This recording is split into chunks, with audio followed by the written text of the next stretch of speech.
Alors effectivement, c'est un amendement. L'article 4, c'est un amendement, c'est un article canard enchaîné. Oui.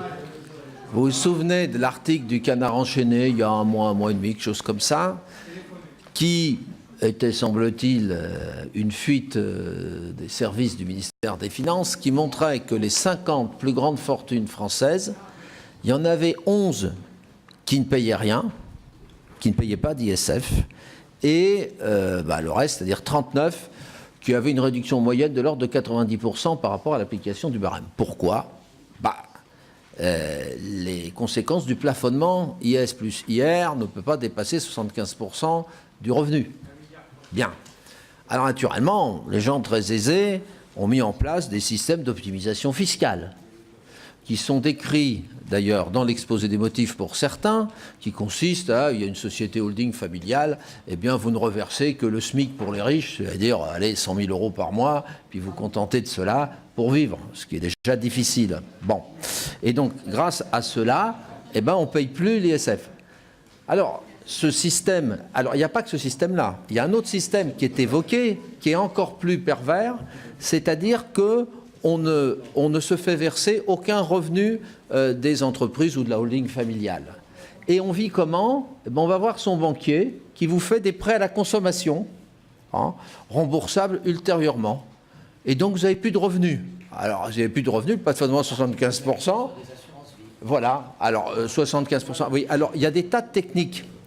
Et l'article du gouvernement qui essaie de boucher un trou, il pose d'énormes problèmes de constitutionnalité. Il ne bouge qu'une partie des trous, et à mon avis, il n'y arrivera pas parce que les gens s'adapteront, etc. Mais il pose le problème de fond, mes chers collègues. C'est l'existence de l'ISF, puisqu'on est en fait le dernier. Alors, il faut avoir un peu de courage en la matière. Je sais qu'au sein de la majorité actuelle, les modérés s'interrogent beaucoup sur cet impôt, qui est un impôt idéologique entre nous. Bon, pour faire croire qu'on fait saigner les riches. Eh ben, les très riches, ils ne le payent pas. Alors, c'est un impôt pour les petits riches. Les petits. Les gras à 2, 3, 4 millions. Ah. Et surtout de l'immobilier. Ben, peut-être. Mais c'est l'immobilier. Ce n'est pas les grands riches, comme la note du ministère des Finances. Voilà. Donc, je pense que la vérité, c'est que les très riches ne payent plus ou pratiquement plus l'ISF. C'est ça la bombe de l'article du canard enchaîné. Eh bien, il faut en tirer les conséquences et trouver une autre façon pour faire contribuer les gens qui ont le patrimoine le plus élevé, peut-être les droits de succession, enfin on peut en discuter de tout ça, mais d'arrêter sur l'ISF. Donc, on a déposé cet amendement de suppression pour dire que le vrai problème, c'est l'existence de l'ISF. Et vous pouvez retourner le problème dans tous les sens, on ne fera que des contournements et on n'arrivera jamais parce que c'est l'impôt lui-même qui est en question. Voilà, mes chers collègues, pourquoi le groupe UDI a déposé un amendement de suppression.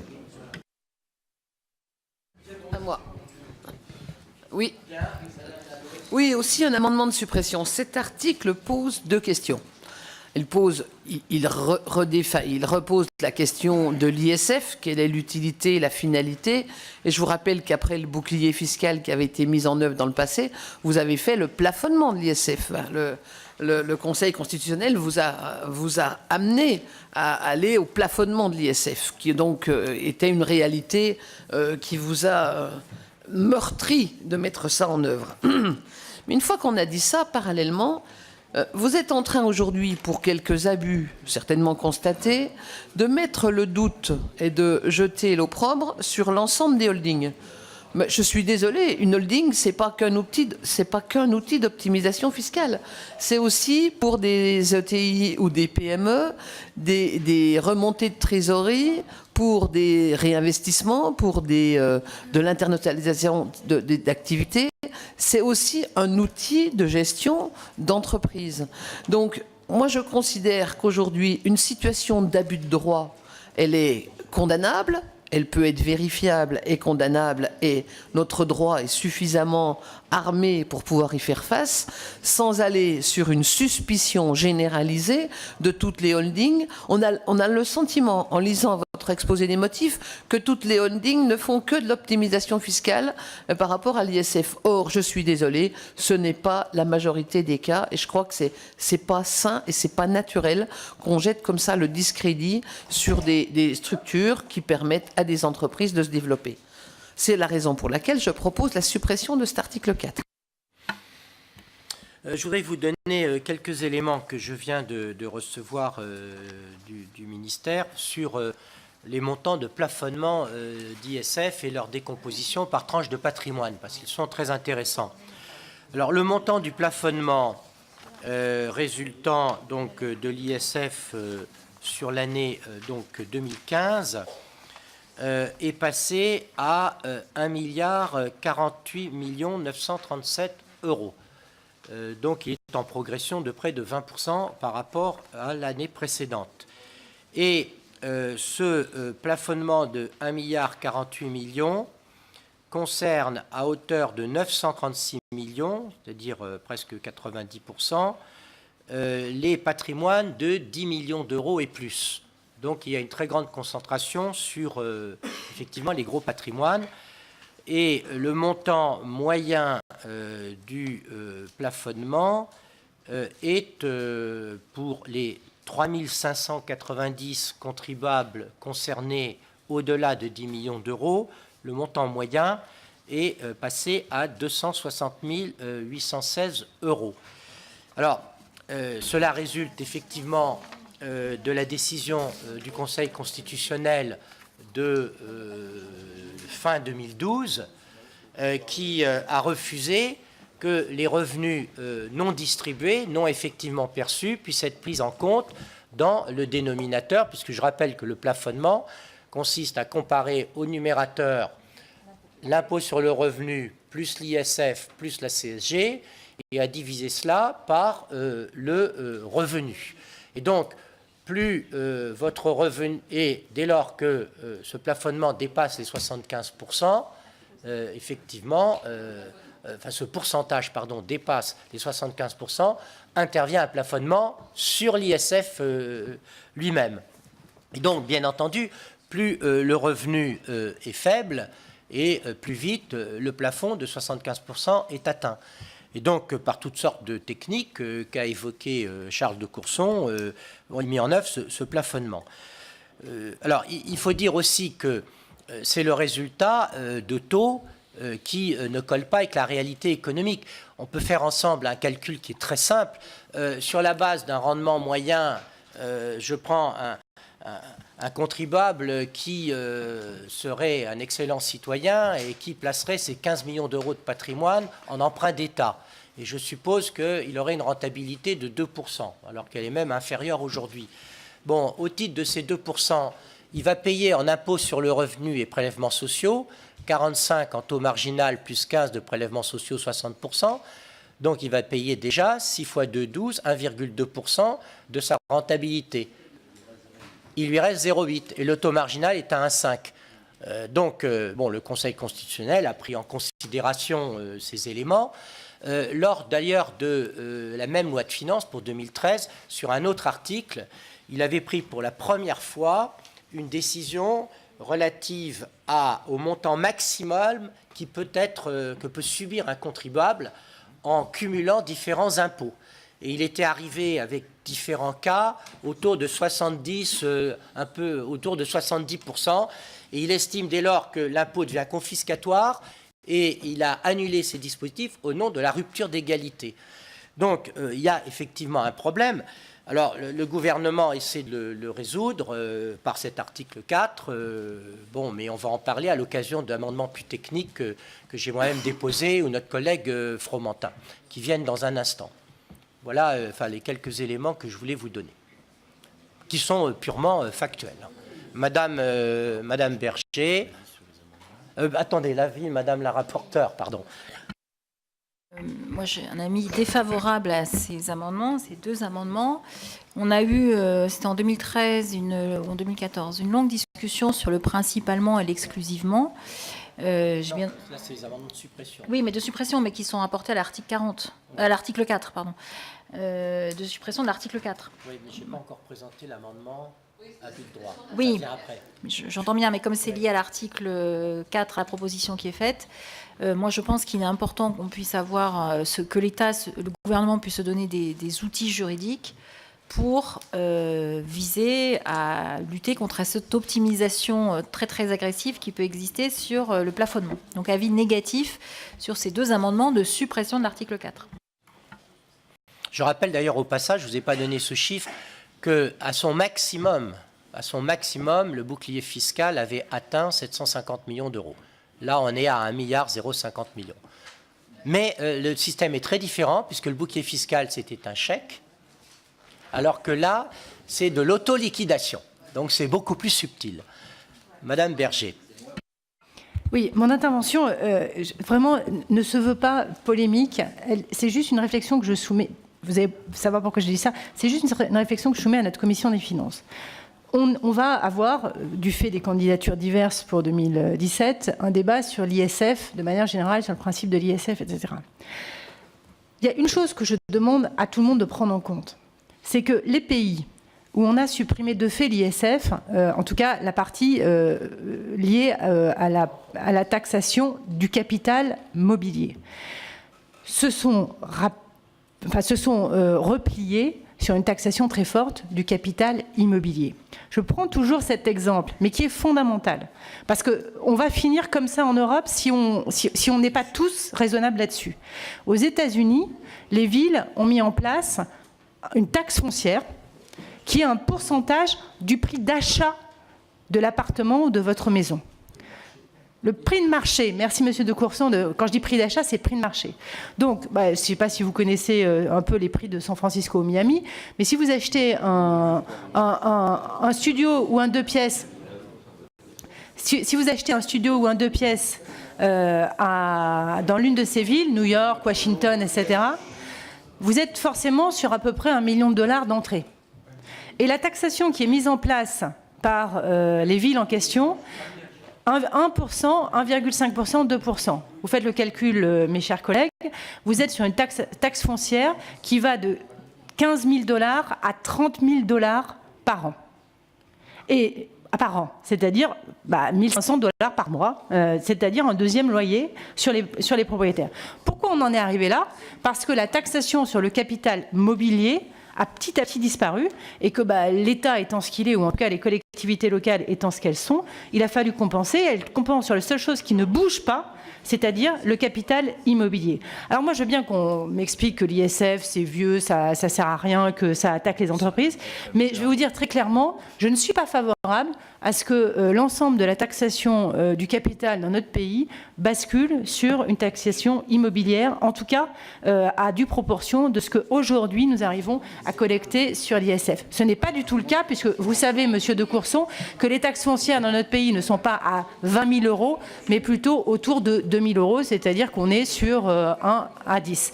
Voilà, c'est une réflexion que je mets sur la table, non pas par esprit polémique, mais pour qu'on ait tous en tête qu'à partir du moment où on abandonne une taxation sur une partie du capital, il y a une autre taxation qui arrivera à un moment ou à un autre, et qu'à titre personnel, je pense qu'on n'a pas tous envie que ce soit uniquement sur l'immobilier en France.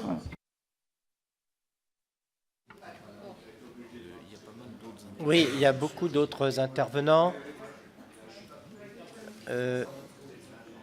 Attendez, c'est dans quel ordre? Monsieur Collat, pardon, je cherche. Oui, merci Monsieur le Président. Je remercie Karine Berger pour ses propos. Et mon intervention à moi sera, je l'espère, aussi équilibrée et non polémique que l'ont été celles de Monsieur Wauquiez ou de Madame Dalloz. Parce que moi, je me réjouis de la présence de cet article 4, parce qu'il va donner aux services fiscaux les moyens d'aller lutter contre l'évasion fiscale organisée par celles et ceux qui ont le plus le moyen de l'organiser, c'est-à-dire les plus riches des contribuables français, lutter contre l'optimisation. Et moi, je suis pour qu'on lutte contre les abus, quel qu'il soit. Voilà, je suis étonné qu'on puisse se choquer, qu'on stigmatise les cashbox, quand on n'est pas choqué sur le fait que nous ayons des présidents d'exécutifs qui, au quotidien, s'expriment sur les supposées fraudes massives au RSA. Voilà, moi je combats la fraude partout. Et je ne m'offusque pas quand on veut sanctionner les contribuables les plus fortunés qui font de l'évasion fiscale ou de l'optimisation fiscale. Voilà, je ne m'offusque pas plus de cela, pas moins que de la lutte contre la fraude au RSA. Et puisque si on suit le raisonnement de Madame Dalloz et de Monsieur Wauquiez, Monsieur Wauquiez n'est plus là pour m'entendre, c'est dommage, nous serions tous animés par des velléités électoralistes en examinant ce projet de loi de finances pour 2017. Je constate que si on est tous animés par des velléités électoralistes, vraisemblablement on ne s'adresse pas au même électorat, parce que tout à l'heure vous contestiez des baisses d'impôts destinées aux classes moyennes, et là vous vous inquiétez à droite des effets d'une mesure de lutte contre l'évasion fiscale des plus fortunés. Mais non, on n'est pas... Bien. Nicolas Sansu. Merci, Président. Un petit mot quand même par rapport à cet article 4, et je vais en profiter pour défendre l'amendement 288, ce sera fait comme ça, qui vient après et qui vise justement à redonner du sens à l'impôt de solidarité sur la fortune, l'impôt sur les grandes fortunes, en augmentant le taux, mais surtout en augmentant l'assiette. Pourquoi je dis ça? Parce que on a l'impression que les riches ont été saignés, qu'ils ne s'en sortent plus. À écouter nos collègues de droite, je disais même tout à l'heure, je dis pas ça. Écoutez, la question c'est pas de savoir où sont les riches. La question c'est de quel est aujourd'hui le partage des ressources et des contributions des uns et des autres. C'est ça la question. Or, quand on nous explique que c'est une catastrophe pour les plus riches, et qu'en même temps on nous explique que le montant du plafonnement a augmenté de 20% en un an, ça veut donc dire que les plus aisés ont quand même eu un revenu qui a augmenté de manière considérable en un an. Et de toute façon, toutes les études le montrent. Il y avait 82 personnes il y a 5 ans qui sur la planète, avaient autant de ressources que la moitié des êtres humains les plus pauvres. Aujourd'hui, ils ne sont plus que 61 à posséder le même montant que cette moitié. C'est ce que l'on trouve. Faut-il rappeler aussi que le patrimoine des 1% les plus riches en France, toutes les études le montrent, n'ont cessé d'augmenter ces 30 dernières années pour atteindre aujourd'hui le montant de la dette de l'État. C'est tout simplement ça la réalité des chiffres. Alors, je ne comprends pas que l'on s'inquiète sur le plafonnement et pourquoi ne faut-il pas déplafonner. Moi, je me pose la question. Écoutez, quand on a quelque chose ou quelqu'un, ou Monsieur le Président nous explique que si quelqu'un un très bon citoyen met 15 millions d'euros dans les titres de l'État et ça lui rapporte 2%, mais on lui prend l'équivalent de 1,2%, donc il lui reste 120 000 euros de revenus, 120 000 euros de revenus uniquement sur ce placement-là. Je ne suis pas sûr que ce soit une catastrophe, Monsieur le Président. C'est les chiffres que vous nous avez donnés. Moi, je ne fais que compter. Donc, je me dis que c'est pas une catastrophe pour les gens d'avoir 120 000 euros de revenus uniquement sur ce placement-là. J'ajoute franchement qu'aujourd'hui, le prix de l'inégalité coûte très cher à nos pays.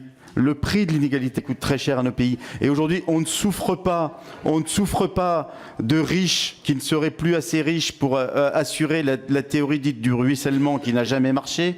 On souffre d'un écart de revenus et d'un accroissement des inégalités qui aujourd'hui pèse sur la croissance. Monsieur Sansu, je me permets de revenir un instant sur le calcul que j'ai fait parce qu'il est important. Vous avez 1 million d'emprunts d'État. Ça vous rapporte 2%. Il vous reste donc chaque année 200 000 euros. Ces 200 000 euros passant, je raisonne en taux marginal, 20 000, excusez-moi. Bon, ces 20 000 euros subissent un taux marginal de 60%, 45% plus le CSG, donc on enlève 12 000, il ne reste plus que 8 000. Et il faut par ailleurs payer 15 000 euros au titre de la tranche à 1,5% du... voilà. Et donc le plafonnement... Donc on se retrouve, en fait, à devoir payer à partir du capital et non plus du revenu. Et c'est ça le problème, c'est la raison pour laquelle le Conseil constitutionnel a demandé au gouvernement de mettre en place ce plafonnement. Voilà, donc il y a une raison technique, je dirais, pour que l'impôt ne soit pas confiscatoire. Bien, excusez-moi, Madame Louwagie. Oui. Merci, Monsieur le Président. Je voudrais avoir une réflexion un petit peu plus générale, puisque là, on a axé la discussion sur l'ISF. Nous avons des impôts qui s'adressent aux contribuables, à la fois impôt sur le revenu, impôt sur les sociétés, impôt de solidarité sur la fortune. Et finalement, nous nous rendons compte que ces impôts, compte tenu des taux, ont des effets dévastateurs, conduisent à de l'évasion fiscale. Donc, pour contrer ça, on met en place des dispositifs pour réduire, pour supprimer l'impôt avec des niches fiscales, des exonérations, des systèmes dérogatoires, des exemptions, et on en rajoute. Et finalement, à un moment donné, on se rend compte que les dispositifs qu'on met en place sont, pour certaines personnes, trop utilisés à notre goût, avec des appréciations très diverses. On le voit à travers les échanges. Et on se dit que finalement, maintenant, il faut mettre en place des outils pour lutter contre les dispositifs qu'on a soi-même créés, pour éviter que certaines personnes en fassent une optimisation trop importante.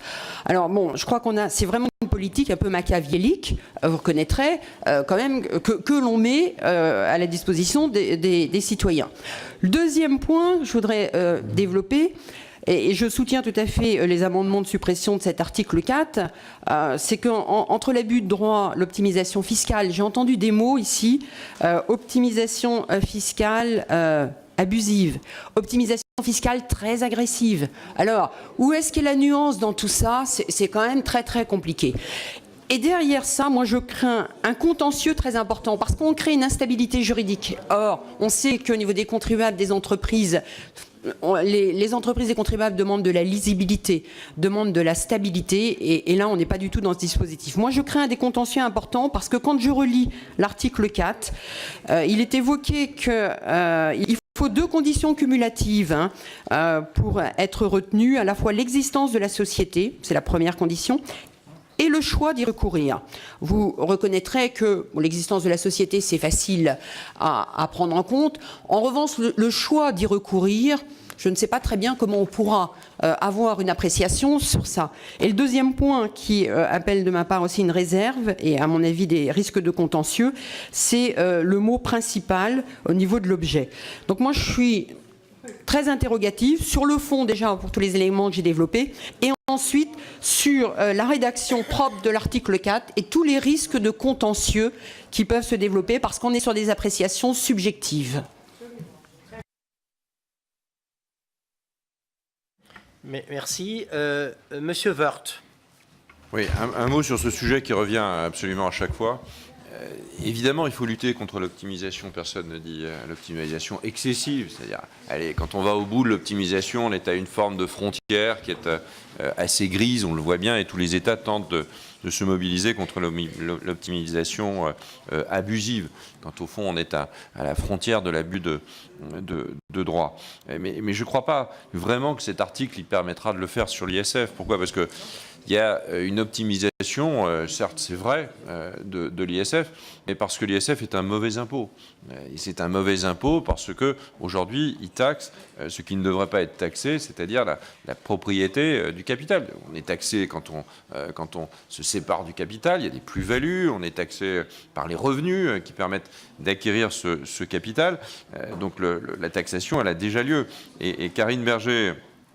Quand Karine Berger évoque au fond la surtaxation de l'immobilier lorsqu'il n'y a pas d'ISF, moi je rappelle juste que le taux de prélèvement obligatoire en France, il est très très fort, donc on doit bien se rattraper quelque part. Il y a bien un prélèvement très fort, très important, et que selon les pays, ça peut varier selon les circonstances, mais enfin globalement, le contribuable, qu'il soit entreprise ou qu'il soit ménage, exactement, c'est cumulatif.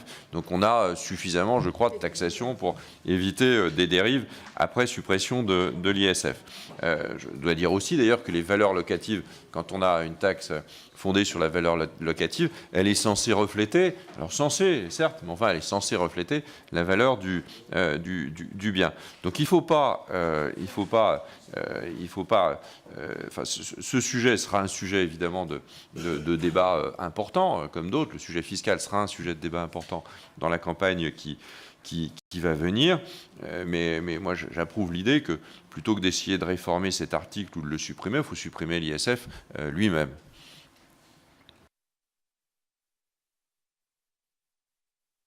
Merci Monsieur le Président. Je vais aller exactement dans le sens inverse de ce que vient de dire notre collègue Éric Woerth. Moi je pense que l'ISF est un bon impôt. On peut discuter du taux de l'ISF, mais il a au moins un avantage. C'est un impôt sur le capital qui repose sur une valeur actualisée du capital. Tous les impôts qui ont été supprimés, les impôts sur le capital qui existaient en Espagne et en Allemagne, étaient des impôts qui avaient le même défaut que notre impôt foncier, c'est-à-dire que les bases fiscales n'étaient pas révisées. Donc les taux étaient très élevés parce qu'on ne révisait pas les bases fiscales. L'ISF, c'est déclaratif, c'est-à-dire que tous les ans, c'est l'ensemble de votre capital qui est réévalué. C'est le capital net et pas le capital brut, alors que les impôts fonciers portent sur le capital brut. Et c'est vrai que tous les pays qui ont supprimé des impôts archaïques ont remplacé par des taxes foncières qui ont augmenté énormément, comme le décrivait très bien Karine Berger. Donc je pense que l'ISF est un bon impôt, c'est le type même d'impôt sur le capital moderne, sur un capital actualisé, sur un capital net, sur une assiette qui a un sens. Après, on peut discuter de la valeur du taux, mais la qualité d'un impôt se juge d'abord à son assiette. Ajouter quelque chose que j'ai oublié. Au fond, le principe de plafonnement existe toujours, mais est un bon principe. Et je trouvais que le plafonnement, quand il était à 50%, était un bon principe, parce que finalement, qu'importe l'impôt, ce qui compte, c'est à un moment donné combien vous payez d'impôts par rapport à vos revenus. C'était un bon principe qui après, malheureusement, a disparu. Mais dans ce principe, contrairement, je pense, à ce que dit le Président, l'autoliquidation était possible. Possible sur les, je crois, 75, mais était aussi possible sur les 50. Elle était possible. Mais elle n'était pas utilisée. Non, mais il y avait autoliquidation jusqu'en 2006 avec le plafonnement d'Irocard. Mais à 50 aussi. À 50% et quand aussi. a été introduit le bouclier fiscal, je ne sais pas pour quelle raison, il y avait autoliquidation. les services de Bercy ont proposé de basculer. Il y avait le chèque, le fait de rembourser, mais il y avait aussi l'autoliquidation. C'était possible, c'était une option. Le contribuable pouvait autoliquider. Sauf que cette autoliquidation, elle provoquait immédiatement un contrôle fiscal, parce que le contribuable n'avait pas spécifiquement envie de voir, donc il attendait tout simplement le remboursement par mesure de sécurité.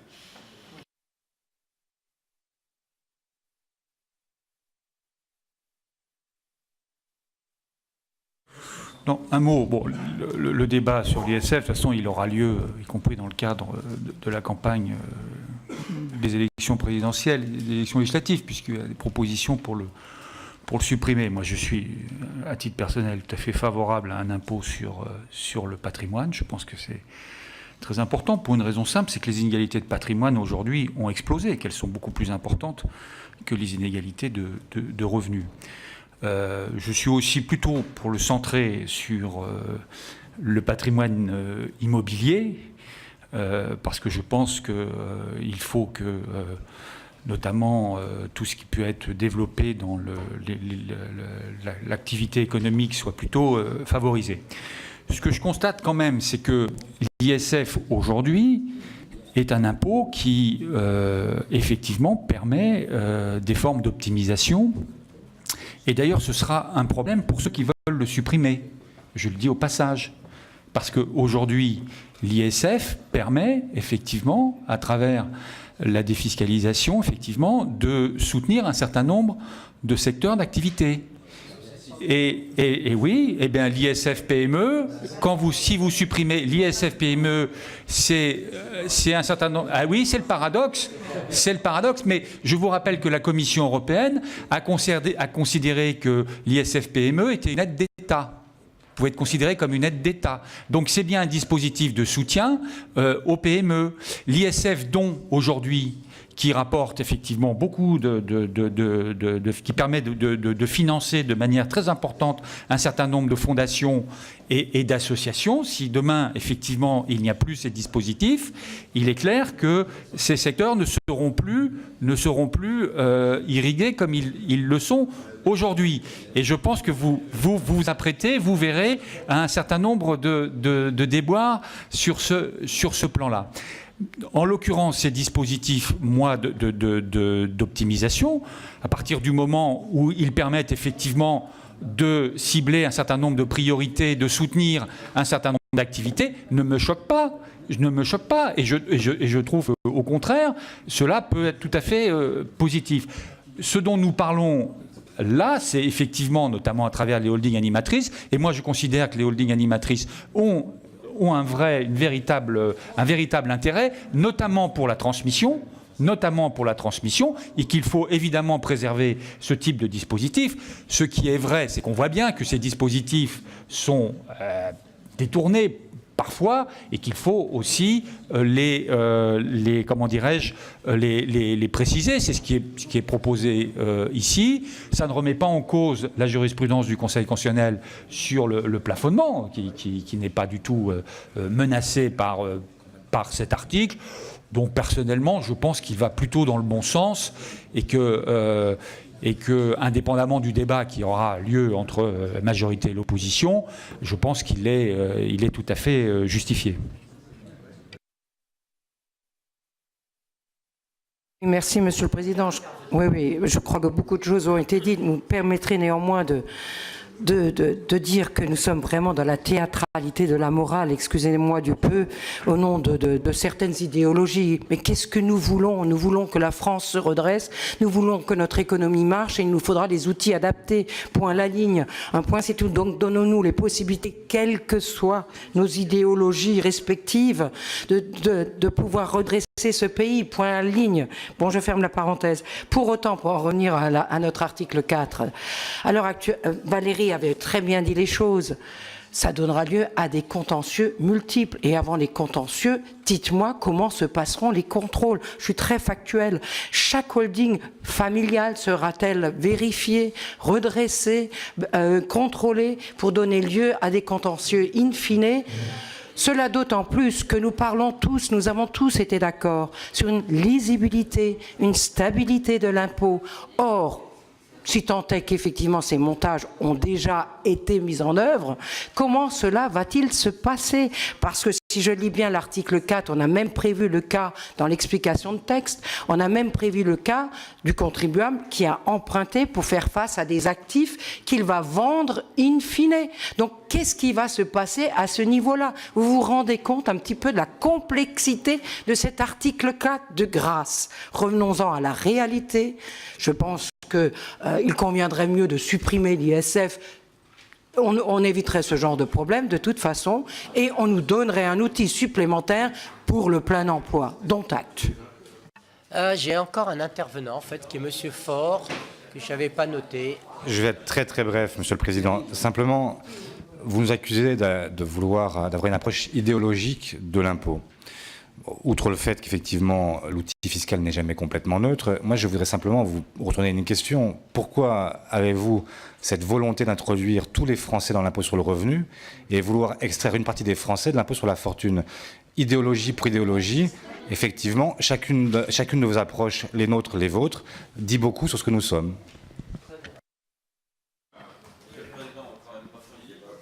Bien. Madame la rapporteure générale a émis un avis défavorable à ces amendements de suppression. Je les mets donc aux voix. Qui est pour leur adoption? Oui, l'adoption des amendements de suppression.